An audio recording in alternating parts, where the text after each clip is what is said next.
Okay, hold on. Let me connect you to my supervisor. You're in trouble, honey. Yeah, who's this? Hello, sir. My name is Barry Egan. I called your service the other night. Yeah, why don't you shut the fuck up? Oh, what's that? I said calm down and shut the fuck up. What's the problem?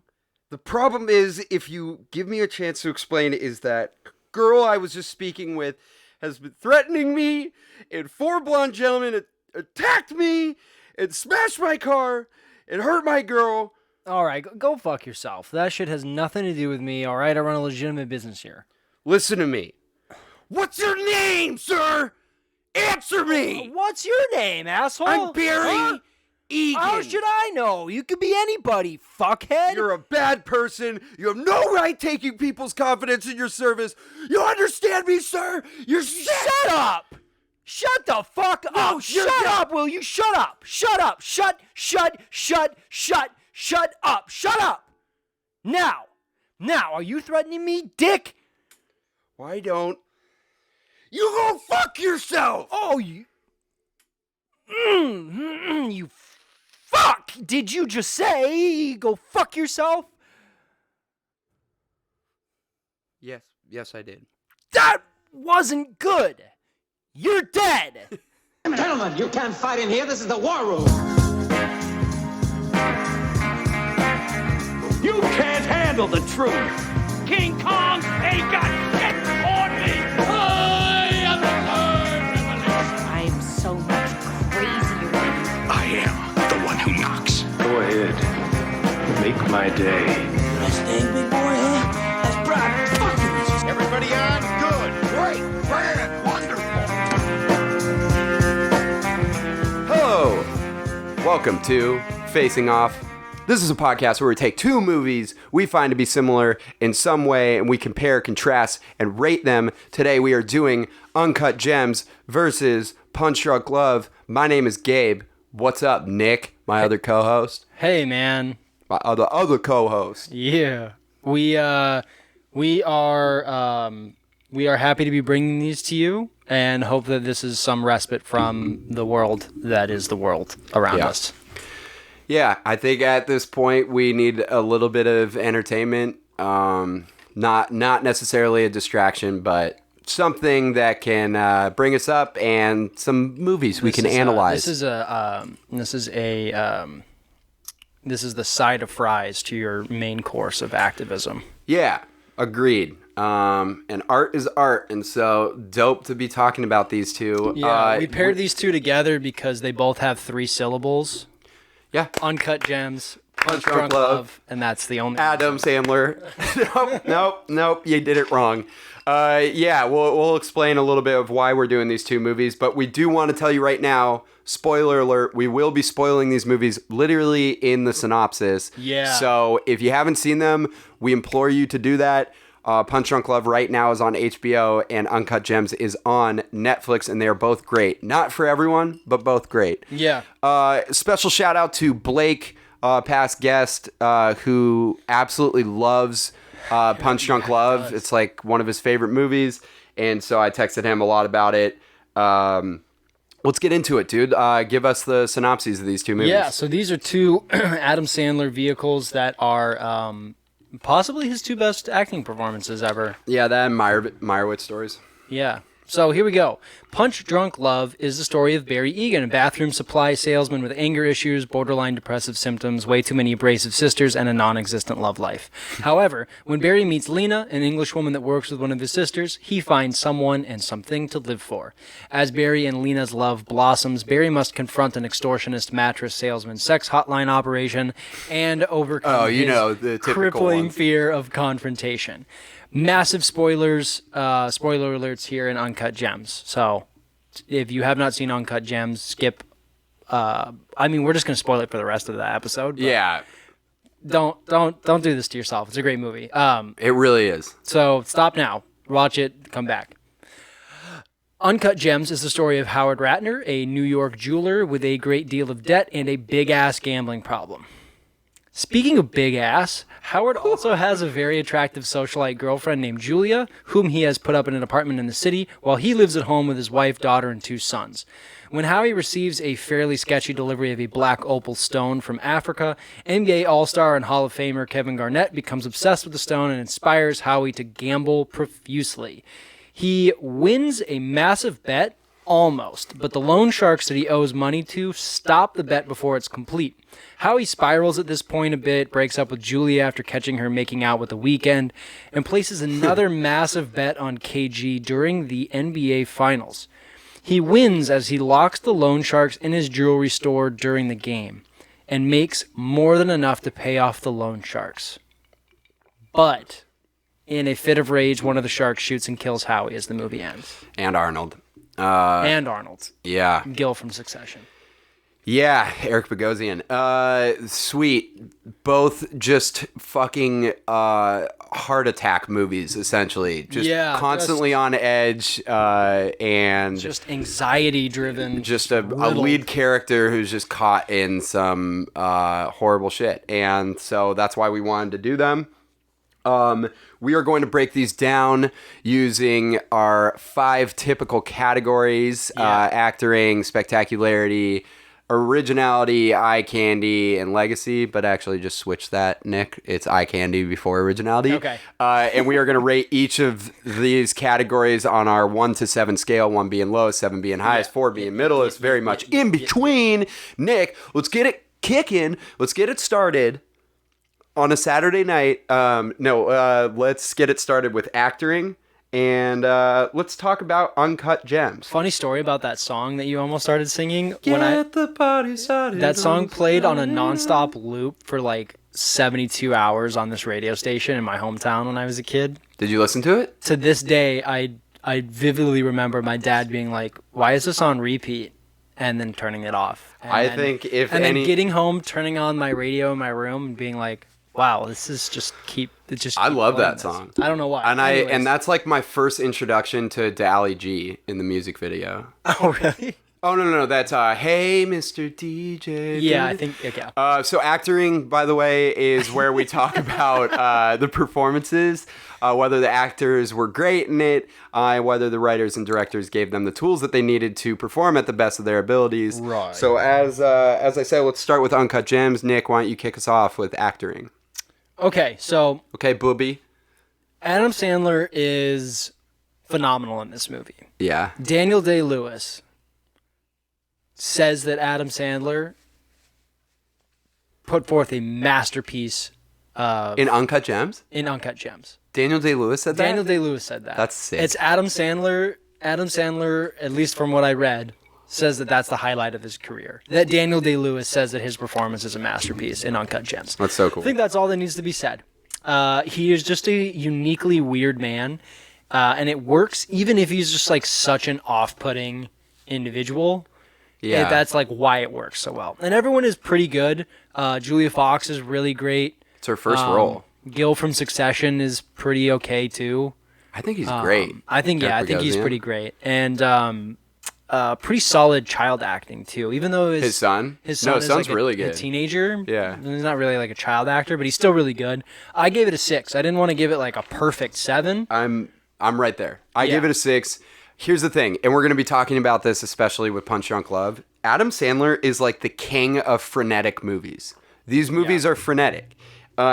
He has this absurd accent in it. Like the way that he talks is so like, oh fuck, I'm gonna call him. Like it's like almost that he has fake teeth in. Yeah, I mean it could be that. But what's really cool about this is even though it's a frenetic movie, he's actually kind of the calming force in it in terms of how he's responding to the chaos around him. He's rarely freaking out. Yeah.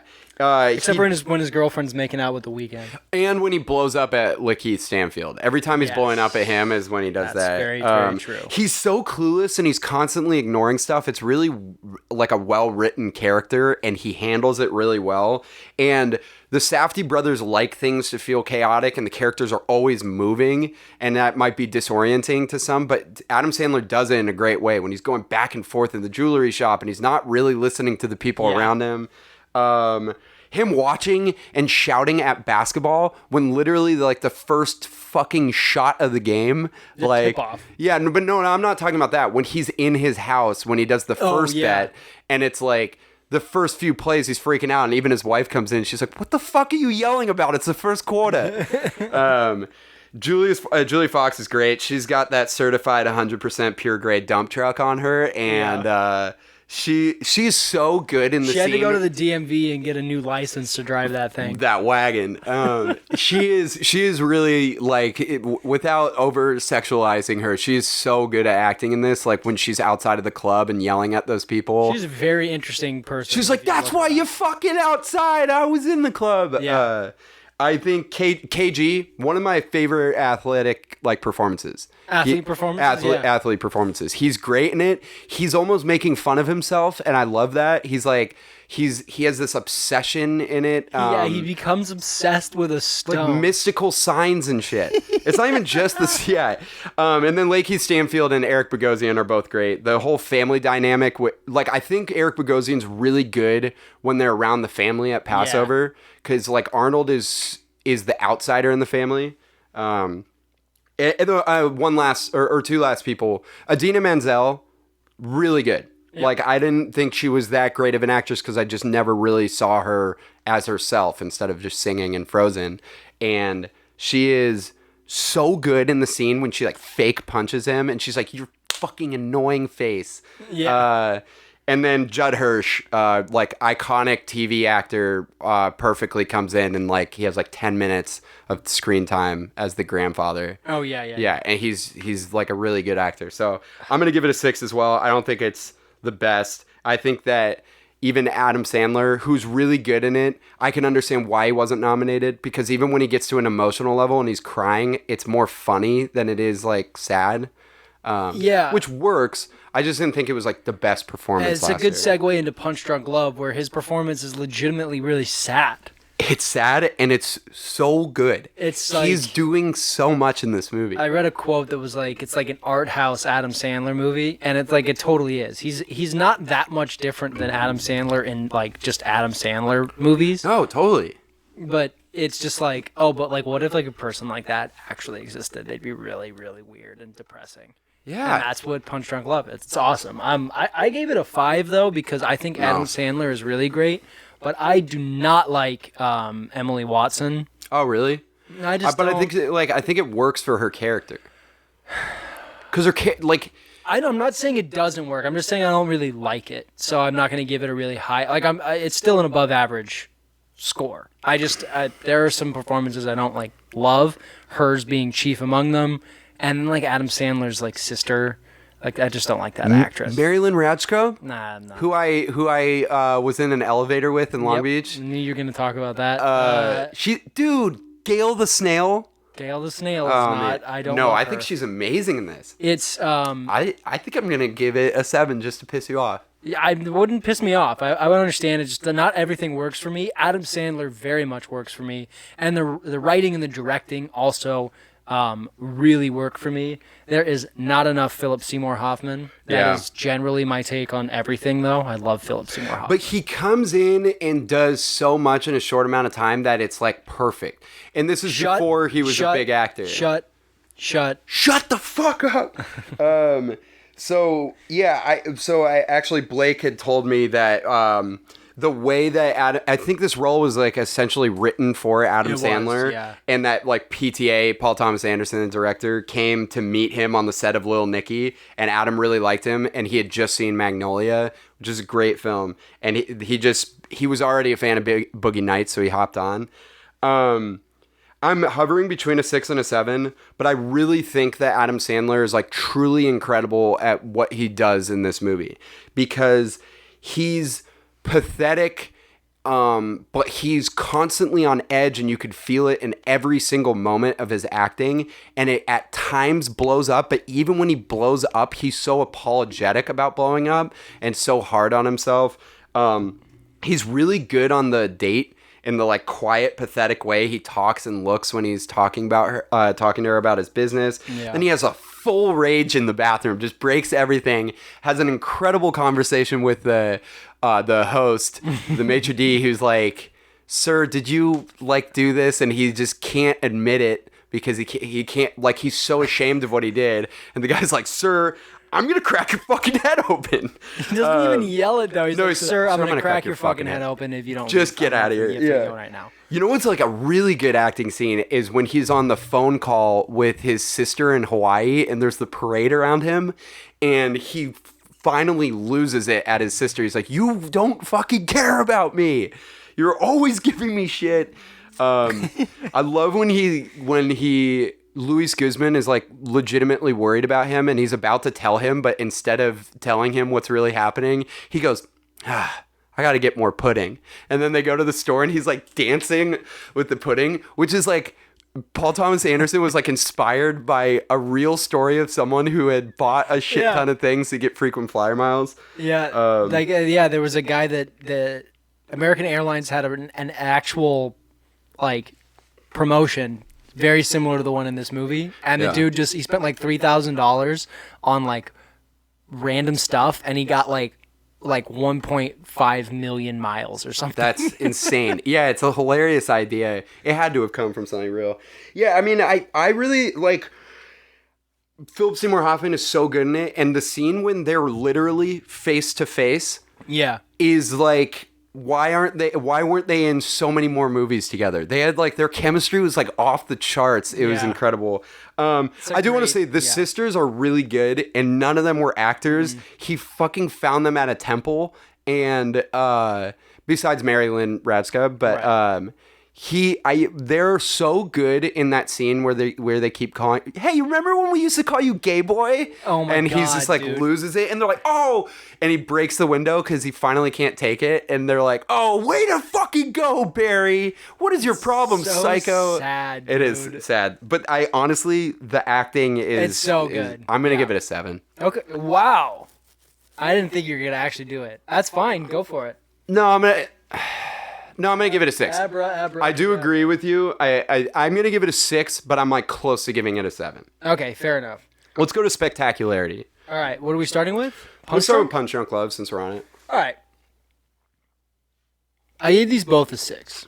Okay, well, so spectacularity is where we talk about the engagement level of the movie and I always forget this. whether you're just like really into the movie and really involved. And I think both of these movies are so good about that because they definitely hook your attention. Yeah, in different ways though. Like, Punch Drunk Love hooks your attention because you just there are so many like tangential plots all kind of happening, but they're all like so sort of insignificant. They're not like, nothing that happens in Punch Drunk Love is like this huge deal. The extortion thing is like kind of a big deal. Well, yeah, when they actually like show up and hurt him and then force him, but like, and then crash into his car. But like the resolution is he just goes to Utah very, very quickly. Yeah, and so funny, and has like an altercation that doesn't even turn physical, and then that's like it. It just resolves itself. It's like engaging because it's so short and it's so bizarre, and you're so like cued into what what Barry Egan is feeling the whole time, right? That you're just like, just move it. Wow, dude. Yeah, it's a screensaver. Dude, I don't have a screensaver. Oh, sorry. All good. Technical difficulties. That's why it's really engaging. Yeah, that you're just so cued into it, and you like root for Barry the whole time. You just want him to do better and like be okay. Totally, and you feel really sympathetic. Yeah, I gave it a 7. I think here's the main thing.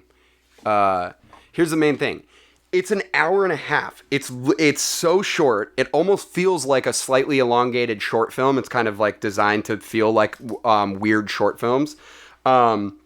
It's got this like incredible score that keeps you engaged. It's so bizarre. It's like boom, boom, boom, boom, boom, boom, boom, boom, and then it's like boom, and there's like a marching band, but then it's like beautiful and it's abrupt. The whole point is he's supposed to be on edge, and Paul Thomas Anderson perfectly makes you feel like you're on edge in terms of like every single moment a door could open and it would sound like a gunshot, and that keeps you on the edge of your seat, and he'll keep it loud. It's so good. It's just what frenetic. Barry feels. Yeah, it's frenetic, and I love how they show him at work constantly on the edge, dealing with so many things. Like one of the best scenes is when he's trying to stay calm and sell some things, and his sisters keep calling, and you eventually find out that he has 7 sisters, and they're just like harassing him on the phone, and then like his sister wants to set him up on a date, And then he breaks the plunger. and then he breaks the plunger, and he's like, I'm sorry about that. That wasn't supposed to happen. And that was one of the old ones? Dude, and then when they're like, when you first see him with his sisters and you really see that he has this rage, because you're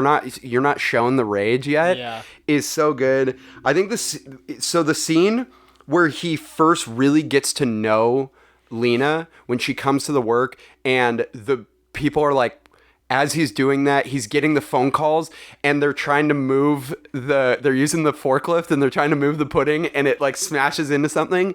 Honestly, one of my favorite scenes in any movie, because the amount of chaos that Paul Thomas Anderson just like collapses into this tiny scene is so funny. That's like so important to Barry, the character too. Yeah, the pudding and this girl. And that like he's making a genuine connection with like a girl that he's interested in, and at the same time his like literally things are like falling off of shelves. And, exactly, like, getting hurt. It's like he's trying to keep himself together like so much that things are literally falling apart around him. His phone sex call is so good. When he gives the social security number, you just like know, if you had never seen the movie, you just know this is going to be the plot of the movie. Mm-hmm. This is going to be like a big part. But then he's talking about his job, and it's just amazing. He's so pathetic. I want to say like another great scene is the way that they do the car crash is so sudden. Where they smash into him. It's so sudden. It's filmed really well. And then he just gets out and he turns into full Hulk mode like a superhero and just beats the shit out of all of them and then hands the last guy the crowbar. Then walks away. It doesn't say anything. I just think it's like this movie is designed to keep your attention, and it's only an hour and a half. And that's incredible. So it's a 7 for me. It's weird. I do understand people might be caught off by how weird it is and how there might be like a harmonium or piano in the street and there's no explanation for it.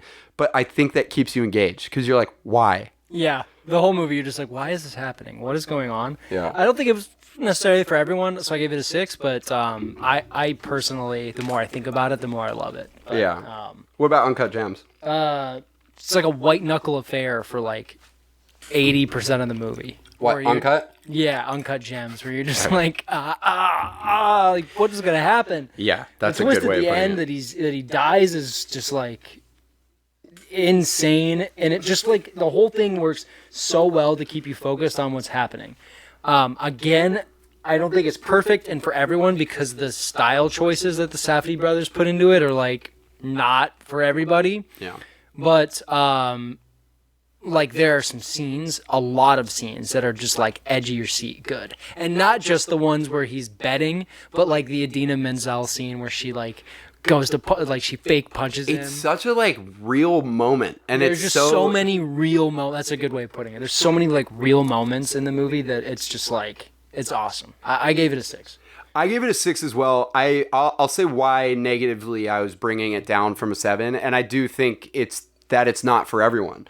You know, yeah, I don't love the 10 minutes of score at the beginning. Yeah, where you can't hear anything, and I think it's cool because it's the credit sequence, and they do it. I think they do it a little bit better in Good Time, but the Safdie brothers. But the score is really cool. I like it. It's fucking weird, and it keeps you engaged in how fucking strange it is.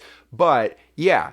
It's not going to work for everyone. My mom literally walked out of the theater because she couldn't handle it. Also, it's like really close up on people's faces, so it just takes you out. But while I personally like that, I can say that other people probably don't. What I have to say though is why it's almost a 7 is this is like you said, it's like a white knuckle affair. For me, it's like sustaining a heart attack for 2 hours straight. Yeah, and every intense scene, when Nick and I were watching, because I had already seen it, Nick hadn't, when we were watching every scene, they do this genius thing where the scene's already cranked up to about like a 9, and then someone will be calling, or someone will be on the security cam, or someone enters the room, and you're like, oh my God, another person he owes, another person. It's like things are stacking up that you feel so into it. I think the music is really, really well done in the scene where the goons are like chasing him through the school, and then Arnold puts him in the car. Oh, that scene is just really good. He's, I never resurface anything. It perfectly mounts up tension with little things throughout it. Like, one thing I love is he keeps saying at the beginning to KG, don't lean on the glass. He says it multiple times, and then the glass fucking breaks. And as it breaks, it's a distraction, and KG's able to like manipulate him into giving him the opal and get away. That scene, they rigged an explosive to the to like burst it to the screen to the screen, the countertop. Yeah. And they told all the actors at some point it's going to break, but they didn't tell them when. That's genius. So then they had them all saying their lines, and they had KG leaning on it, and then they picked the time that they wanted to break it, and then so their reactions are all like actual surprise. And it's great, and this is like just a tiny thing that keeps you engaged in it, that you're paying attention to these little clues. I love the two little old short guys that are hustling him to get their money back, and he's like fucking with them, and in the scene where he's crying, he's like, oh, these fucking guys, when they're outside. The closet sexting scene is hilarious. The club scene is like when he is so good in its entirety of showing who this character is. And then he tries to beat up the Weeknd and ends up getting the shit kicked out of him by the Weeknd. And it perfectly is soundtracked by Swimming Pools by Kendrick Lamar. Yeah. And it's just like a beautiful scene. The auction scene is like high tension, so good. God. And just like you just know what's gonna happen the whole time. Yeah. And I would say the last third of the movie with the big bet is like that spectacularity, like in a box. It's basically when the tool falls from the door, you just go, oh fuck, this is gonna be bad. And then he locks them in there, and it's brilliant. So I'm gonna give it a 6. I was close to giving it a 7, but I gotta be a little objective. Like okay. Let's move on to Eye Candy. Dang, Punch Drunk Love is killing it right now. Oh, it's a great film. Eye Candy is just where we talk about the visual elements. We can start with the Uncut Gems since we're on it. This is going to be tough from an objective level.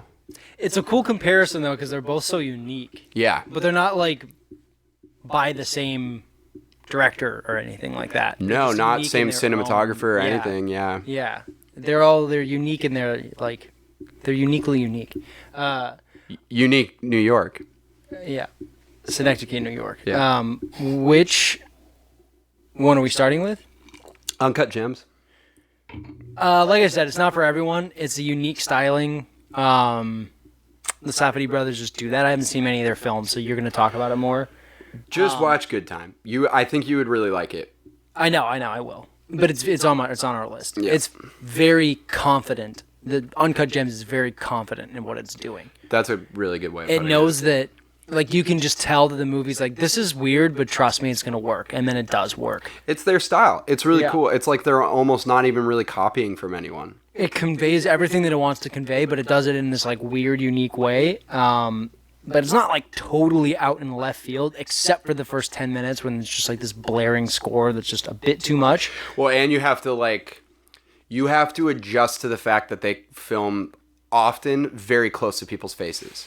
Yeah, it's cool. They built the whole jewelry store from scratch, too. That's awesome. That's like it's just a set that they built. Yeah. Well, they kept a lot of real stories in the movie of people from the jewelry district. Oh, really? In New York. Yeah. They try to keep it as authentic. I gave Uncut Gems a 5 in terms of eye candy. I just don't think it's for everyone. There's some stuff that doesn't work. I don't want to see close-ups of Kevin Garnett's face. And also, you're like, that's old got pretty Kevin face. Garnett. Yeah, but you know that he's not like NBA Finals Kevin Garnett. Yeah, it takes away from He's like his current age, I guess. Kevin Garnett. They don't like de-age him or anything. I'm hovering between a 5 and a 6 because visually this is a movie that I like. It's something that I like to see, especially in the way that it stands out. It is a little disorienting how close it is and how quick the camera moves, but I like that. It reminds me of a lot of like 80s action movies. Yeah, it does.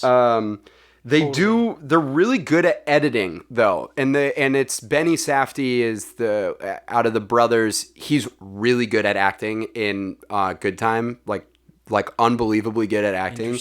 But he does editing for most of their films that they do.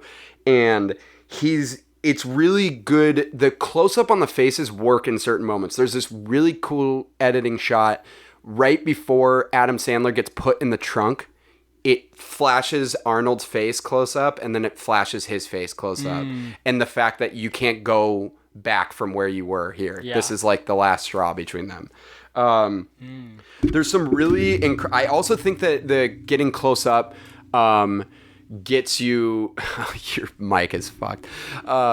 Getting close up also gets you to understand the characters a lot. Like you can't hide any emotions or anything with that. There's incredible shots that is really cool that they can do with bigger budgets now. There's a shot of him from far away entering the club with the weekend, and there's the sparklers all next to him and the champagne being brought through, and you see him just marching his way through this crowd that he doesn't fit in with, but he wants to fit in with. Right. The shot with Lakeith Stanfield, right when Lakeith finally is like, "Fuck you, dude," and it pans around his face in the shop with the KG moment because he's so fucking mad at what's his name? What's the main character? Yeah, Howie. He's so mad. It's before he goes into the safe, but it's this like very quick shot. And KG's in the building for that, right? Yeah, he's still in there. Yeah. But he's not in there when they get into the fight about the watches. Right. Yeah, but you know it's like an aside. It's really cool. I also think there's this really cool like Kubrick-esque light show at the beginning, and like it goes from the mine, it goes from the opal to the inside of his colon. Yeah. And then it's like an astral field at the very end they do it. And I think it's beautiful and fucking weird. And I appreciate them for doing that. I think Jimmy would especially appreciate that. And this is a slight visual thing. Subtly, I just love his grin the whole movie. Their close-ups of his grin is like the tone of the movie. It's just like it's just such a deliberate movie. Yeah. And it ends up working so well, even if it is off-putting enough to drive your mother away from the... Yeah, and that's why I'm going to be objective. I'm going to give it a 5, even though personally I do really appreciate what they did. Yeah. What was your Punch Drunk Love? Talk to me about Punch Drunk Love. I am pretty close to giving this a 7. And I did not expect that. I thought I was not going to like it visually. You just really like electric blue suits? Well, no. So the costuming is actually pretty good. But Robert Elswit's cinematography, he's like an incredible cinematographer for PTA and for the Coen Brothers sometimes. His cinematography is so good. And Paul Thomas Anderson uses space really well in this movie. Like, it's like Sam Esmail in Mr. Robot, where someone will be in the corner of the room, except for... unlike Mr. Robot, the characters move to the empty parts of the room. Like, there is a lot of movement. It's like Kurosawa and the way he does that. The camera's always moving with the characters. There are amazing tracking shots in this, like handheld tracking shots, and then reverse tracking shots. I think he paid homage to Taxi Driver with the phone sex scene, because the camera drifts away from him while he's doing that. God, that's why that stuck with me. Yeah, and I wouldn't have known that had you not brought that up on the Taxi Driver thing.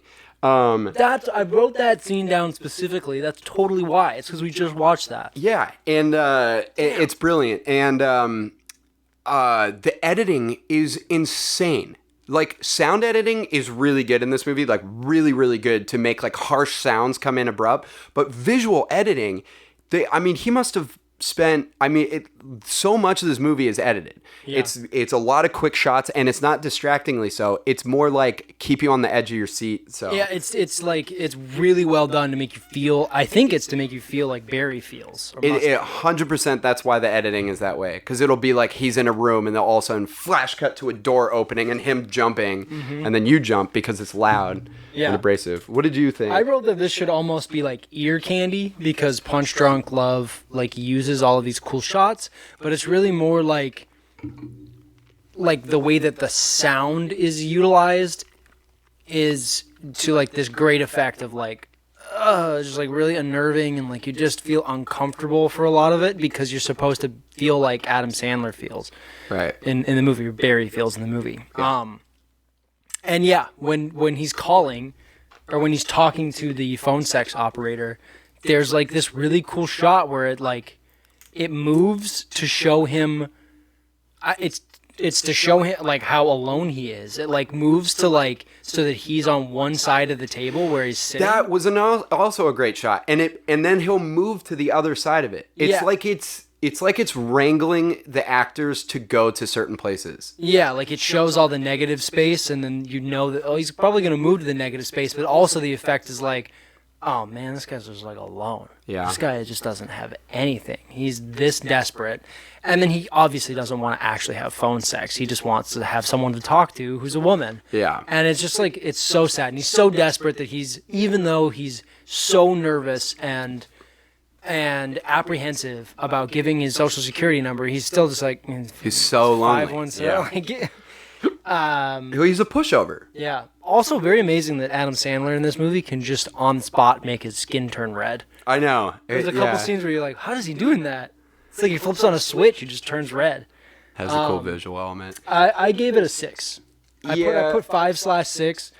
I'm going to go 6 for Punch I'm going to Drunk go with Love. 6. I do want to talk about, I really like the digital art things that they do in It's not this. visually disappointing, but what is visually disappointing is that my pen just exploded. Yeah. What just happened? That's why I use a phone. The digital art in this is so cool as like transitions. It's supposed to be like soothing when nothing in the movie is soothing. The guy who made it, this is really sad, but the guy who made it, Jeremy Blake, is like was a really famous like digital art like celebrity, and he was part of this like celebrity couple, and they both committed suicide, like one after the other. This is what I was really distracted by it when we were playing the game the other night. Kellen sent that to me. I'll send it to you. It's really sad.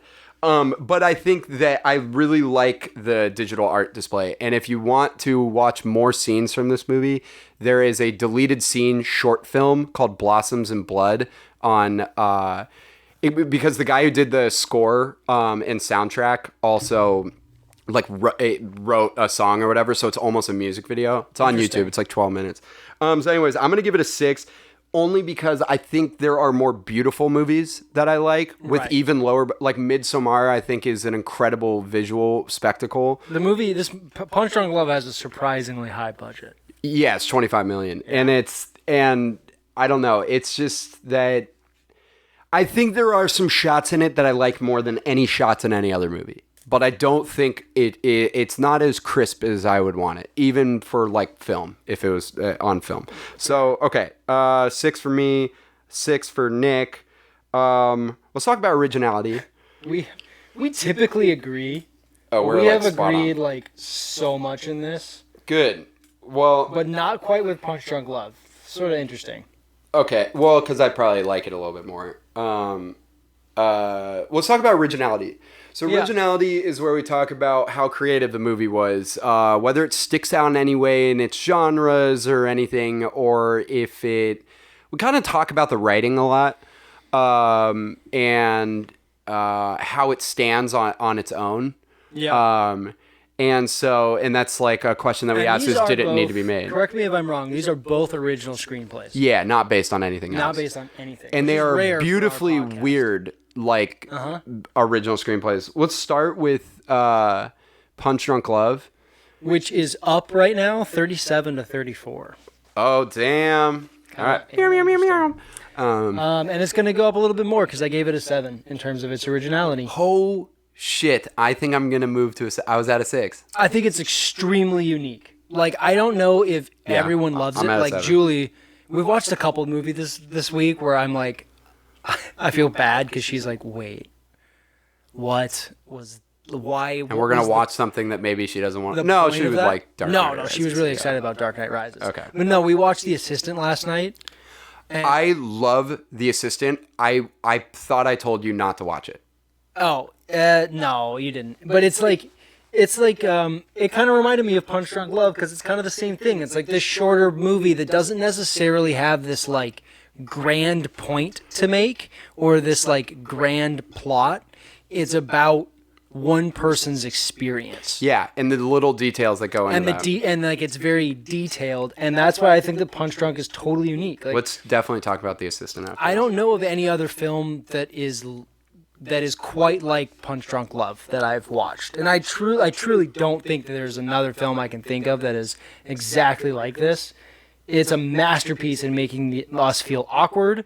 And I think it's important to show to people if you're talking about like mental health and like what it takes to, like truly own who you are and like move past what you're dealing with. Because he tries. Like it's cool the scene where he tries to like reach out to his brother-in-law, I guess. Yeah.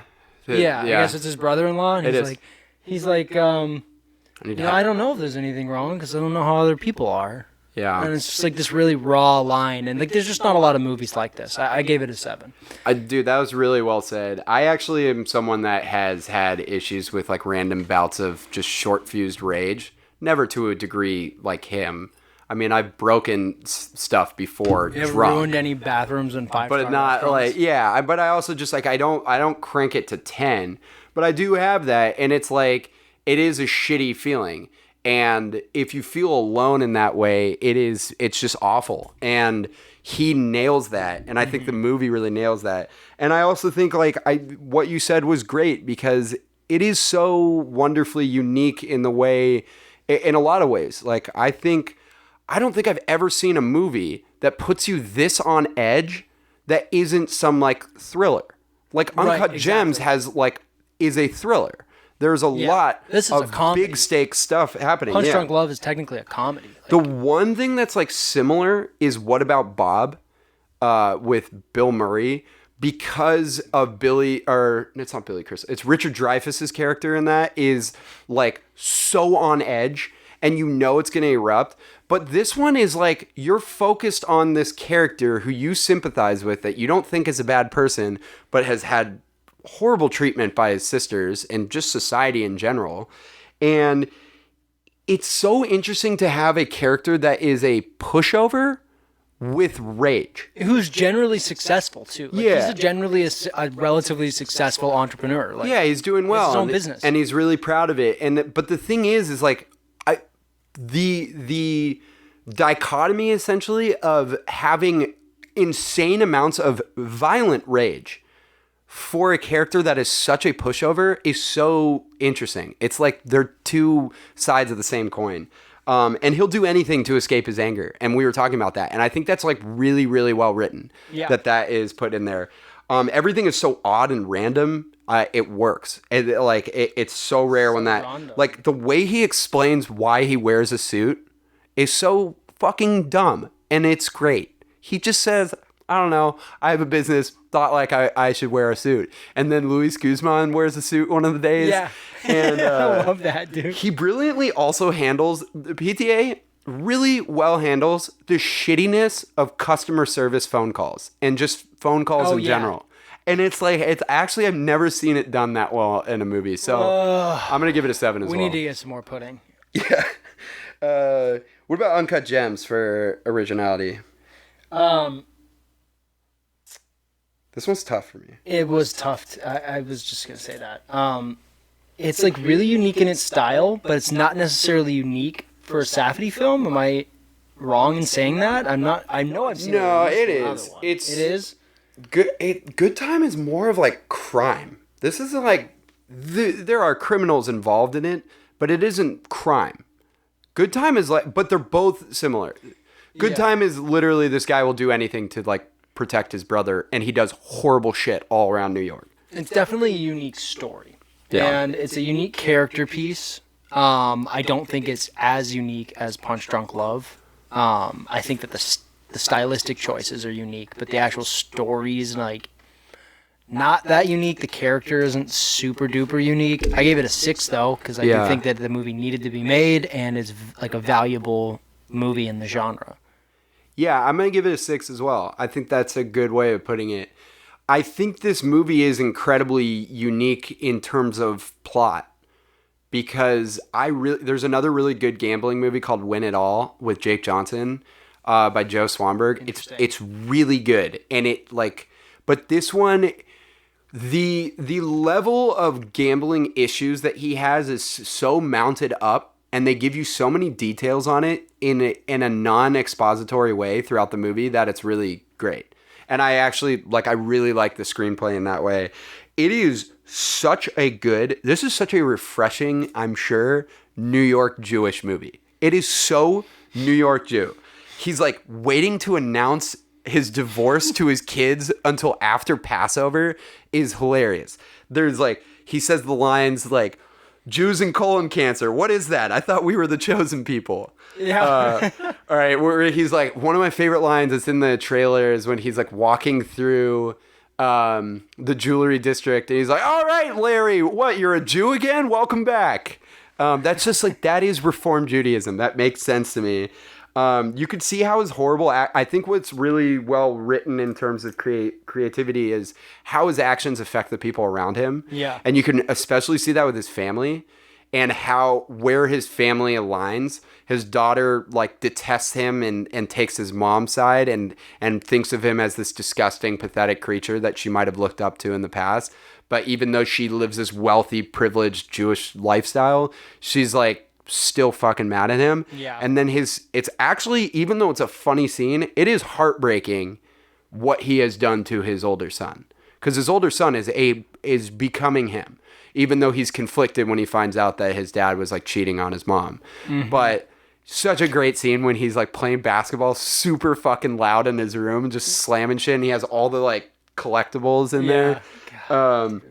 It's an awesome, constantly morphing movie. Even though it's following the same plot, it is morphing into more and more danger for this character. Series of unfortunate events. It seriously is. It's such a great way. I think Julie had mentioned that when we were watching. Yeah. There's not a lot of deeper themes.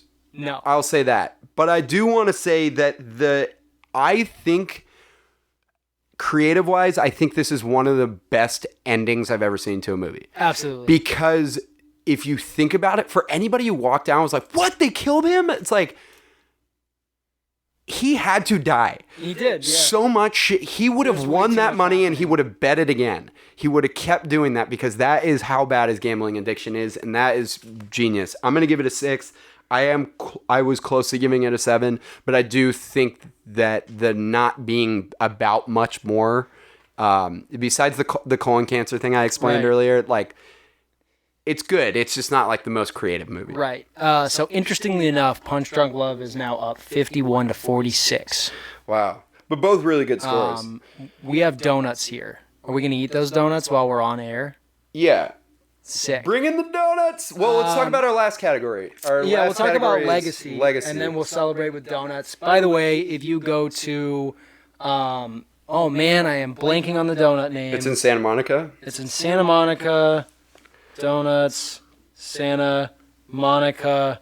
It's called freaking Sidecar. Knew it started with an S. Knew it had nothing to do with donuts. You go to Sidecar Donuts anytime in June. Order anything on their monthly specials. All of that money goes to proceeds supporting the African American community in LA. Awesome. Go to Sidecar Donuts, enter promo code facing off. No, I wish, but there's no promo. There's no promo. There's you no shouldn't promo, ask but, for a discount. It's for a good cause. But be active in your community if you have the opportunity to have a delicious donut and also donate $5 charity. Do it. Deal. Get fat. Get fat. All right, let's talk about legacy. It's our last category. Legacy is where we talk about the lasting impression that this movie has in the history of movies. How people talked about it when it came out. How people will talk about it. For these. Really hard. I am actually gonna have to make up my Uncut Gems one on the spot. So let's start with Punch Drunk Love. Punch Drunk Love, dude. I'm just gonna go 4. Yeah. And this is why it lost money worldwide, not lost money in the U.S. But I think it might have done well. It made like $350,000 the first week in theaters. That's just not a lot. That's so little money. It is interesting that he got such a big budget for it, but I think it's because he just had Magnolia, which is a huge Academy Award winning movie. Like on its worldwide like release. Like it's just like it only has like a 70-something% on Rotten Tomatoes. I expected it to be higher. It has like this cult following. It's 79% and 78 on Metacritic, which is pretty good. And it barely is less than Uncut Gems on IMDb, which is an interesting meter. Which is strange because Uncut Gems is such a like big like every guy was like, dude, this is like the best movie of 2019. You gotta talk. It's great, but like that's crazy for Punch Drunk Love to have that. Punch Drunk. I mean, it was nominated. Like Sandler was nominated for his performance, I believe. No. For Punch Drunk Love, no. Wasn't he nominated for a Golden Globe? He was nominated for a Golden Globe. For a Golden Globe. No, Oscar. Yeah, Not an sorry. Oscar. Yeah. He should have been. 100% should have been for an Oscar. Really, really good. Yeah. This is just one of those movies where I was like, God, we need to quantify what our legacy ratings are, because I'm like grasping at straws to try and figure out what to give a movie like this that has this big cult following, is obviously a great film, but lost money worldwide, was barely nominated for anything, doesn't have the highest Rotten Tomatoes. That's the tough thing about legacy, because when we talk about legacy, Nick and I usually are trying to be objective to a certain degree while also bringing in how we responded to the movie. And I had only seen this movie one time, but since I've seen it, I've recommended it to everyone. And that's crazy because it must have had a lasting impression when I first watched it. Then I rewatched it for this pod, and I was like, why isn't this one of my favorite movies? Like, I could rewatch it. It's an hour and a half. I could rewatch this a million times. The more I think about it, I really like it. I'm going to give it a 4 in Legacy. That's just where I'm going to sit with it. What about you? It is. So I'm at a 5 because personally, it's high for me because the Legacy, I can't believe that it existed to a level where I was talking about it all the time without even seeing it that often. I know people, our friends Kellen and Blake, it's like one of their favorite movies. It lost money, but it did become a semi-cult hit. I think people who love Paul Thomas Anderson really, really enjoy that movie. It is crazy to me that Paul Thomas Anderson has been nominated for 8 Oscars and literally never won one. And he's gonna end up getting like 10 to 12 Oscar nominations and then get like a win for some bullshit like Spike Lee did and like Martin Scorsese kind of did. I honestly think that Paul Thomas Anderson for this and Robert Elswit, the cinematographer, should 100% have been nominated with Adam Sandler. I think so. So I'm at a 5. I'm going to give it above average. I was surprised that neither of these were really nominated for too much. Yeah. These donuts are real heavy, by the way.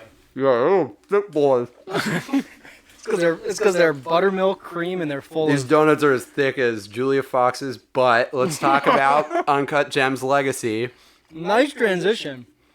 All right, so here's the deal. What was Uncut Gems nominated for? Nothing. Nothing. It pissed everyone off. Right, okay. This is like one of the biggest like snub to a lot of, not to me, but it should have been nominated for a few things. Something. Yeah. I mean, I was like, did I like look up the wrong movie when I was trying to find this? No nominations. And everyone was really mad about Sandler not getting nominated. I actually disagree with that. Last year was one of the craziest years ever for Best Actor, and they perfectly chose the top 5 last year. Yeah, I don't think it should have been him, but there should have been parts of this nominated. Writing, editing for sure should have been, and I think picture. Honestly, I think they could have had a fun movie in there with picture. People really like this movie. It was made with $6 million less dollars. Yeah. Than Punch and Drunk Love. It had limited releases in New York and LA. I went to see it when it was on the limited release, and it was like people were obsessed with it. It made more money. I think it's more critically acclaimed. I'm gonna give it a 5 because I also am going to predict that it has a bit of a cult following as well. Huge. So I'm just going to give it a 5. Listen, I walked out of the movie. It wasn't my favorite movie of last year. Anyone that's listened to this podcast knows that Parasite was, but it was, and I really like Marriage Story as well. But this movie was so like, it's in terms of what type of movie it is, it's perfect. I think there's not a single flaw with it in terms of like me liking it. So I would want to give it higher, but I do think we don't really know. And that's a big problem with Legacy here. But it had a really, really big response. People were very, very mad that it didn't get nominated. And I think that should help its legacy. And I do think this is a movie I'm going to want to rewatch a lot. So yeah, absolutely. I'm going to give it a 5 as well. I'm pretty close to giving it a 6, but I don't think this is going to be like the most talked about movie in the next few years. So what was your Punch Drunk Love legacy rating? 5. Okay. Did you add them? Mm-hmm. Okay. So at the everything, I just made so many weird noises. Shut the fuck up. Shut. Everything said, all said and done and told, said and told. Yep. Just Punch talk. Drunk Love wins. Nice. 60 to 56. That is close. Real close. Holy shit, that's close. I didn't expect it either because I really responded surprising. to Uncut Gems when I saw it last year. I was really obsessed with it. But Punch Drunk Love it's Paul Thomas Anderson, I think, that really pushes it over the edge. And We're so disrespectful to our listeners eating these donuts as we do. I know, it's like Crystalia. All right, cool. Well, congratulations, Punch Drunk Love. You're a great movie. I hope that everyone has seen it. Let's get into our accolade section. You're welcome, Punch Drunk Love. Say hello to your mother for me. Let's get into our accolade section. Let's give out some awards. Let's start with MVP. This one should be pretty easy. It's Adam Sandler. Yeah, it's Adam Sandler. All right, LVP? Extortion? The Academy Awards. Oh. I think it's actually fucking absurd that neither of these movies were nominated for anything. That's a good one. That's crazy. I should have put that. That is crazy. Who's your sixth man? Mine's Philip Seymour Hoffman. It's Philip Seymour Hoffman. He's in 10 minutes of the movie, and he's firing on all cylinders. He's so good. It's like one of the most iconic. I forgot about him in this movie, and it's so good. I do recommend to you, if you haven't seen it, Paul Thomas Anderson's first movie with John C. Reilly and Philip Baker is called Hard 8. Philip Seymour Hoffman doesn't even have a name in it because he's only in one scene, and he's just like at this craps table just fucking bullying for no reason, bullying the lead character who's like this old guy. He's like, come on, old timer, come on, old timer. He's awesome. Sixth man. I was close to giving Judd Hirsch as well. Yeah. Who's your comeback? I'm gonna go with Julia Fox. That's what I went with, dude. We did like the same things here. Wow. Nice. The thing is that she's a great actress, but I think that when you're introduced to her character, you don't think much of her. You're just like, she's in bed and she's fucking with him. She's like, come look on, at that cuddle. wagon. Yeah. But you don't know that the movie is going to be a lot about her. And I think she's really, really good acting-wise in the scene when she's like, shows him the tattoo she got. That and when was she's Julia in the casino. Fox, the actress's idea. Yeah. Yeah, it's hilarious. Yeah. What's your all-star team if you put together 5 performances that you like from both of these movies? Adam Sandler. Yeah. Philip Seymour Hoffman. Julia Fox. And 1946, 1947, 6-foot Jewish guard Ozzie Schuster. The first man to ever score a basket in the National Basketball Association, which at the time was not called the National Basketball Association. Yeah, I love when they say that. He played one season. He scored 8 points per game. He never played again. That's ridiculous. He scored the first basket. Good for the all-star BAA. team. Way to bring in actual basketball instead of Kevin Garnett, who you could. Nope, I could have absolutely picked Kevin Garnett. Yeah. I know that. I made the conscious decision to pick Ozzie Schuster. I will go with Sandler as Howie, Sandler as Barry, and then Philip Seymour Hoffman for sure. I think I want to go. I was like thinking about Luis Guzman, but I want to go with Lakeith Stanfield. I think Lakeith Stanfield like really nails it. He's such a good actor. If I didn't go with the Ozzie Schuster joke, I would have gone with Lakeith Stanfield. Yeah, and then I'm like, I want to no. You know who I'm going with my last one? It's the guy who's like a literal loan shark that plays the lead like bad guy in Uncut Gems. is I'm sure he's just acting like himself or his past self. He's so fucking good. He should get that thing on his neck checked out. Yeah, that's pretty gross. Poor guy. All right, do you have like a best moment? No, we already talked about best moments. Yeah. Any other awards you want to give out? No, but congratulations to Punch Drunk Love. I did not think that was going to win this. Yeah, it's a great movie. I'm so excited. I'm going to rewatch it a lot. I made a vow to put it up with like Social Network and like Fast Times to be one of my favorite rewatchable movies, and Willy Wonka. All right, I have some recommendations for you especially, and then for everyone. Hit me. Good Time, definitely watch that. Safdie Brothers. Heart 8, Paul Thomas Anderson's first movie. Magnolia, which is one of Paul Thomas Anderson's like most beloved movies. I think it's where Tom Cruise won his Academy Award. Him and Philip Seymour Hoffman are so good in it, and it is so bizarre. It's great. You would love it. He plays this like life coach, but like a really famous one whose dad's dying. And then the Meyerowitz stories, Noah Baumbach's movie with Ben Stiller and Adam Sandler. Like Adam Sandler's incredible in it, and Dustin Hoffman. Nice. You can hit us up on social media. Music.